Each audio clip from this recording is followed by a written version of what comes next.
Welcome to the Louisiana Business and Industry Show. And now, your host, Tim Johnson.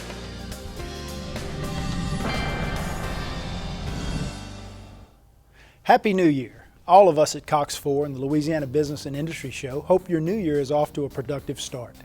We've got great plans for our show in 2014, and we hope that you will tune in each Thursday evening at 8 p.m. for a lineup of high-profile guests and important conversations with the individuals who shape Louisiana's economy. If you can't be with us on Thursday evenings, catch the replays on Friday mornings at 10:30 or Saturday night at 10 p.m. Jay Dardenne was re-elected to a 4-year term as Louisiana's Lieutenant Governor in October of 2011. He previously served 1 year in that position, filling an unexpired term. He also served for 4 years as Secretary of State and for 15 years as a Louisiana State Senator. In his role as Lieutenant Governor, Jay is responsible for oversight of Louisiana's tourism industry, a large and critical part of our state's economy. We'll discuss the tourism industry, his general thoughts on Louisiana's business climate, and the possibility that he might just be Louisiana's next governor. Lieutenant Governor Jay Dardenne joins us when we come back on the Louisiana Business and Industry Show. The Louisiana Business and Industry Show will be back right after this.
Welcome back to the Louisiana Business and Industry Show with Tim Johnson.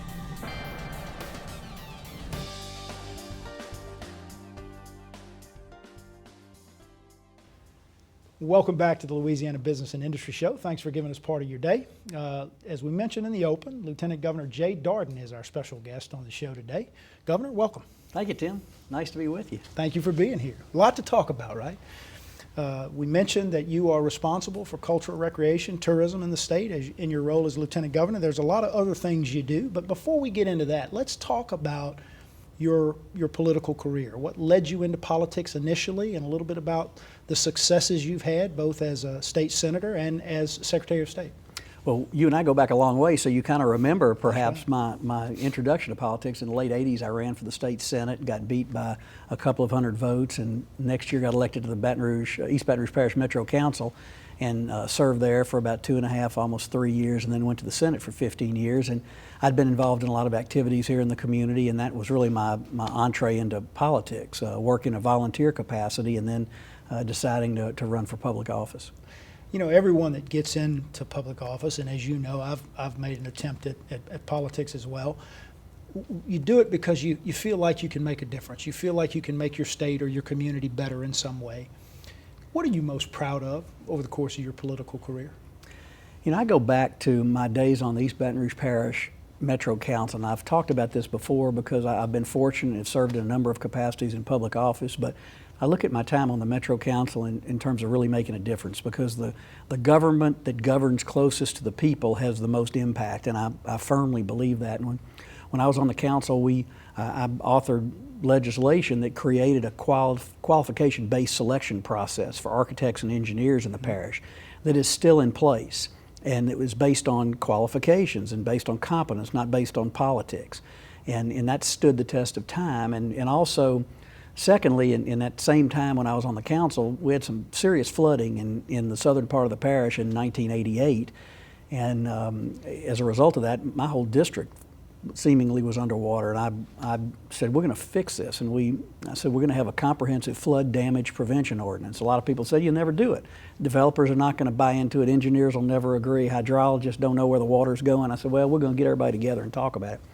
And we did. For a few months, 7:30, 7 o'clock in the morning, I had everybody come on a weekly basis to say, how can we do this? And we did it. We have a flood damage prevention ordinance that was passed, I think, in 1988 or 1989. And as I understand it, no house that's been built in East Baton Rouge Parish since then has flooded because of the natural occurrence of water. And so I look back on those things and say that's what public service is all about, getting something done and getting it done in a way that truly helps the people. Isn't it amazing what can be accomplished if we'll sit around a table and we'll talk to one another? I look at federal politics particularly now, and the polarization of Democrats and Republicans, conservatives and liberals, and all of the different groups that, of course, the talking heads on television and on 24-hour news channels and the impact that they've had. But isn't that a great lesson to be learned? And I know something you've sort of utilized throughout your political career, that regardless of parties, regardless of labels, if you'll just sit down and talk, common sense generally can prevail. Well, that's right, and that's why I cite that as the example of what I really feel like did make a difference. And it's something you hear about so much today, is the inability of people to communicate anymore, and people who are very strident in their views and not willing to talk at all or trying to reach some kind of a common ground. And I like to look at things from the standpoint of, let's talk about what we can agree on and where we can go from there as a first step to trying to solve problems. You can't always reach agreements, obviously, in politics, and you never want to sacrifice your principles or your core beliefs, but in this day and age, we don't have enough communication. We don't have enough people talking to one another, trying to figure out how we're going to fix things. Well, as we go forward, we're going to talk about maybe some of the things that might be in your political future as well, but I want to focus on your role as Lieutenant Governor now. One of the responsibilities, obviously, other than succeeding the governor should something unfortunate happen or he leave office, one of the things you're primarily responsible for is a large portion of the state's economy, tourism, huge business in Louisiana. So one of the things I like to talk about on this show and on the radio show is the uniqueness of Louisiana, how special this place is. And I know you really believe that. The culture, the people, the natural resources, the city of New Orleans, all of those things.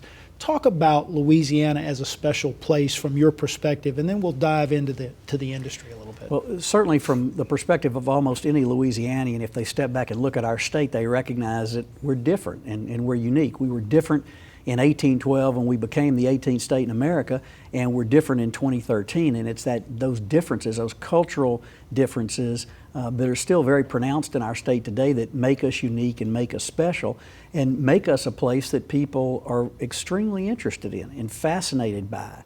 And people want to come see things that they believe to be authentic. And when they come to Louisiana, they're going to find authenticity. It's one of the things that we really tout in our advertising messaging and in my comments to people all over the country is, when you come to Louisiana, you're going to have an authentic experience. And one of the taglines we're going to be using here in 2014 is stories will be your best souvenir. When you leave Louisiana, you're going to leave here with stories about what your experiences were about. And I think that helps drive, as you say, a major part of the economy. And I talk about this all the time. People don't realize the impact that tourism has on Louisiana's economy. 26.3 million people visited the state last year. Say that number again. 26.3 million. and I say last year, actually in 2012, we haven't gotten our 2013 numbers yet. But in a state of just over 4 million, we had over 26 million visitors. That's right, and they've spent $10.7 billion, again, this is in 2012, and they left behind $665 million in tax revenue that you didn't pay, I didn't pay, our viewers didn't pay, but people who visited the state left behind to help fund the priorities of government: education, health care, public safety. So a huge impact on Louisiana's economy, often overlooked and really underappreciated, but 1 out of every 10 people in this state works in the hospitality industry. So it's a big and growing business for the state that we need to make sure continues to flourish. Now, specifically, and we got about 30 seconds or so left in this segment, we'll carry some of it over, but specifically, what do you do day to day relative to the industry?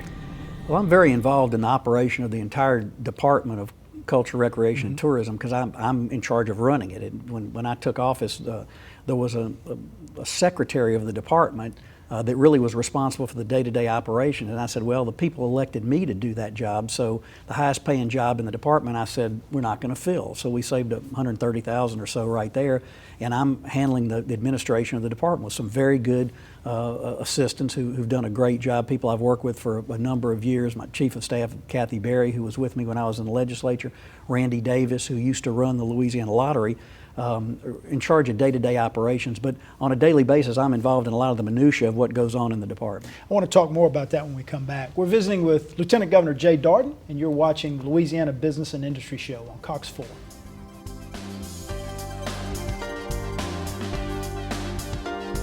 The Louisiana Business and Industry Show will be back right after this.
Welcome back to the Louisiana Business and Industry Show with Tim Johnson.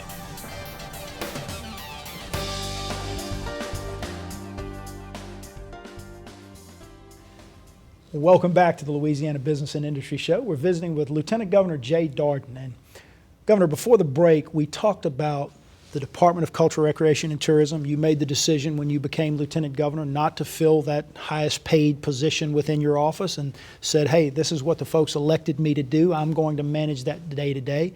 And you started to touch on it in the last segment a little bit, but let's go into a little bit more detail about what the Department of Culture, Recreation, and Tourism actually does. It's responsible really for all the things that make Louisiana great and special. We run the Office of State Parks, the arts life of Louisiana throughout the state in all its many forms, the visual arts, the culinary arts, the performing arts. the state library, which is a single building in downtown Baton Rouge that has tentacles that reach out to every public library in the Wonderful state. facility, by the way. It's a great facility, but its work with the parish libraries is even more important, what we're able to do to provide computer assistance and what have you. The state museum system, everything from the Capitol Park Museum in Baton Rouge to the Cabildo, the Presbytere, and our newest facility, which if you haven't been, you'll really enjoy, the Sports Hall of Fame. I have not been, in but Natchitoches, yeah, and you need to go that's right. see it. It's already been named the top architectural success of last year by an international magazine. It's a very unique architectural design, but the contents of the building is what really makes it special. It's a tribute to the Northwest Louisiana history and also to the many, many sports legends who have called Louisiana home. So you and I are basketball guys. I'm assuming there's a little bit about basketball. There's a lot of basketball. In fact, my personal scrapbook from Pete Maravich's playing days at LSU, which I kept while I was a junior high student here in Baton Rouge, is in the museum, How about that? which is really kind of neat. So the museum system is under our office, and the Volunteer Louisiana, which coordinates disaster volunteerism and the overall volunteer efforts in the state, is under our office. And most recently, the Seafood Promotion and Marketing Board got moved by the legislature to our office last summer. So that's the newest part of our operation, which really dovetails nicely into our Office of Tourism, which is the biggest and kind of all-encompassing aspect of what we do, because everything else I've mentioned is a part of what our tourism messaging is all about. Well, speaking of tourism messaging, and you mentioned it in the first segment, but you're rolling out sort of a new marketing campaign for tourism in the state, and it's only in Louisiana. Tell us about that. Tell us about the funding behind that. And I know there's some issues, and you and Senator Ed Murray are working on some things for the upcoming legislative session, but let's talk about this new tagline, only in Louisiana.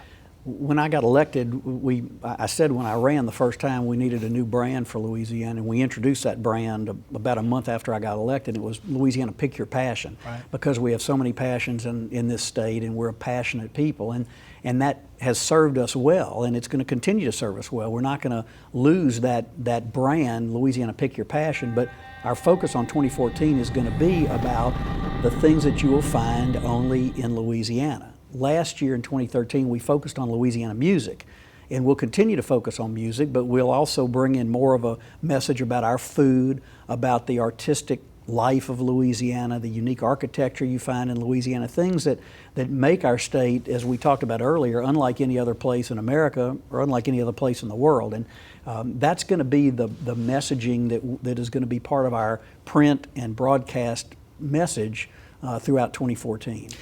To do that and to promote tourism nationally and internationally, it takes dollars, right? And so there's a situation where you have some dedicated funds, and we want to make sure we hold on to those. Talk about those dedicated funds and what that situation looks like going forward. The Office of Tourism is funded entirely with 3/100ths of a penny of sales tax that by law is dedicated to advertise and market Louisiana out of state. That generates on average about $22, $23 million a year, which frankly is plenty enough to advertise and market Louisiana the way I think it ought to be done. Unfortunately, in the past several years, we've seen peeling off of those monies to go to other purposes in state government. For example, in one of the past years, we literally had $14 million of that $22 or $23 million redirected for other purposes. And so that's hurt us in our ability to do what I'd like to be doing to make sure Louisiana stays competitive with other states. But we've still been able to get our message out there. This Office of Tourism was named the Tourism Office of the Year in the Southeast last year. We're very proud of that, and I think it represents a great accomplishment by the folks in our office who spend their days every day thinking about how to be creative and how to market the state. So that's all the money we get for tourism, and just as an aside, Georgia, Tennessee, Florida, all increasing their tourism budgets over the course of the past 3 years steadily during a difficult recessionary time. Those states have poured more money into tourism. Unfortunately, we've been taking money away from tourism, and I want to make sure we keep up with those states with which we're competing, because you have to advertise, you have to market your product. Everybody in business knows people need to know where you are, what your product is like, and the quality of what you do. And travel decisions are no different. You've got to convince people they need to come to your state. That's right. Rather than go somewhere else. So it's a very competitive field, and we're holding our own, and I want to make sure we don't just hold our own and tread water, that we continue to grow the number of people who visit the state, because it generates dollars for Louisiana. Well, and it is a primary industry in our state, and just like we've talked about with the petrochemical industry and not taking our focus away from that goose that laid the golden egg, so to speak, tourism is the same thing, and we need to make sure that we're doing all we can to enhance it. Now, got about a minute left in this segment. What is Louisiana doing right from a tourism perspective?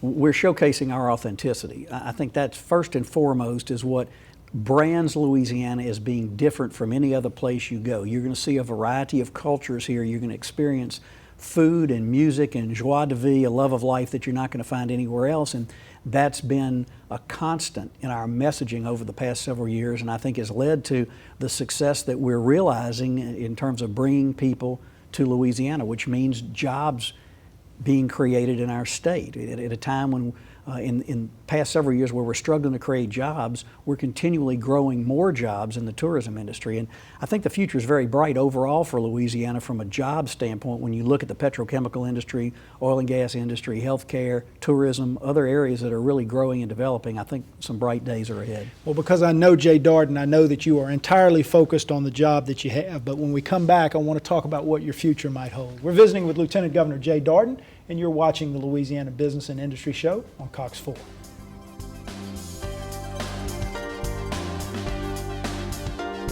The Louisiana Business and Industry Show will be back right after this.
Welcome back to the Louisiana Business and Industry Show with Tim Johnson.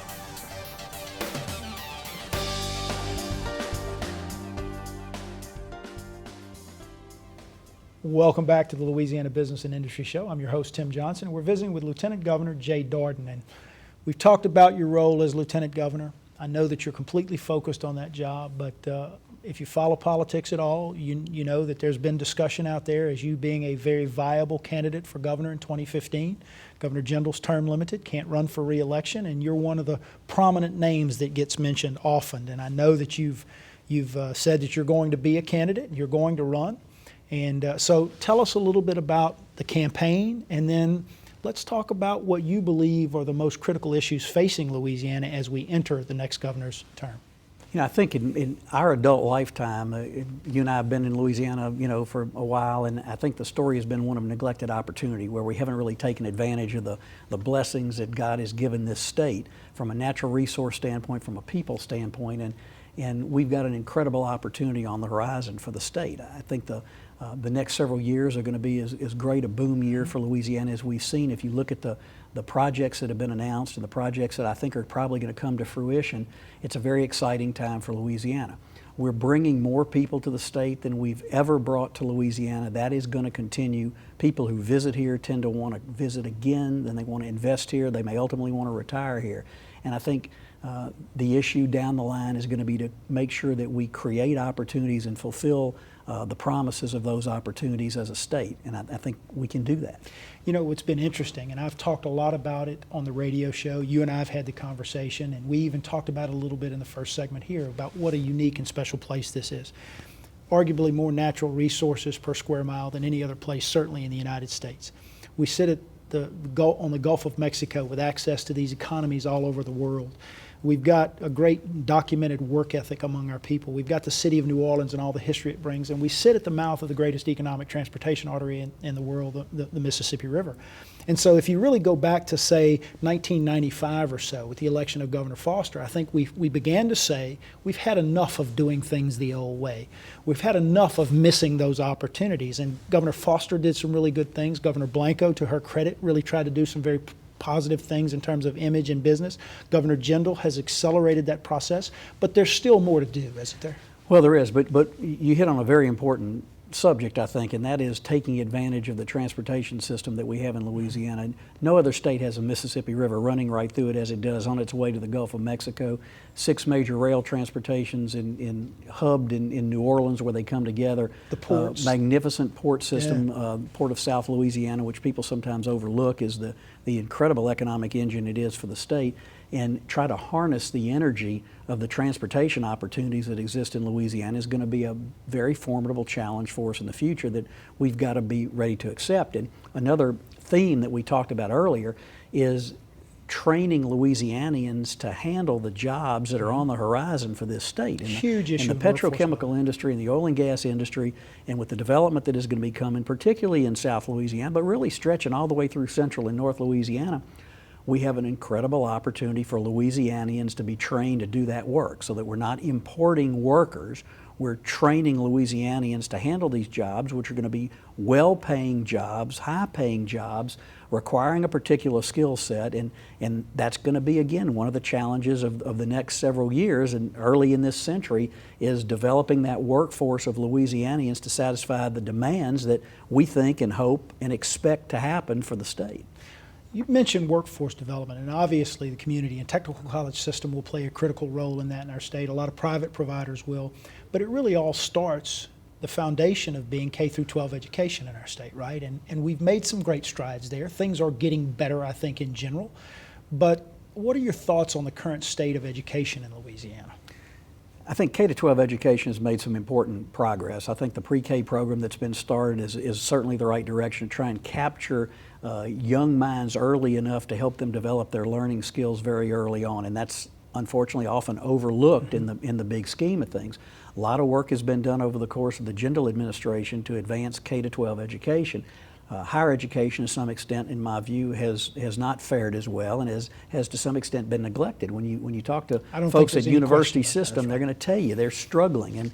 And as LSU goes, so goes the rest of the state, and it brings with it the other institutions of higher education. When you raise that level of quality at all those institutions, they're going to get a higher caliber of student. They're going to provide the kind of academic training that people need to get jobs here in Louisiana. So I think our educational challenges are going to continue as we kind of wrestle with the change that has been brought about over the course of the past several years, deal with the implementation of some of these changes and the challenges of some of the things that have been done that have not passed constitutional muster just yet. So we're going to have to continue to work with the changes that have been brought about, but that's the key to our future. It always has been, it always will be, is an educated workforce of Louisianians ready to face the future.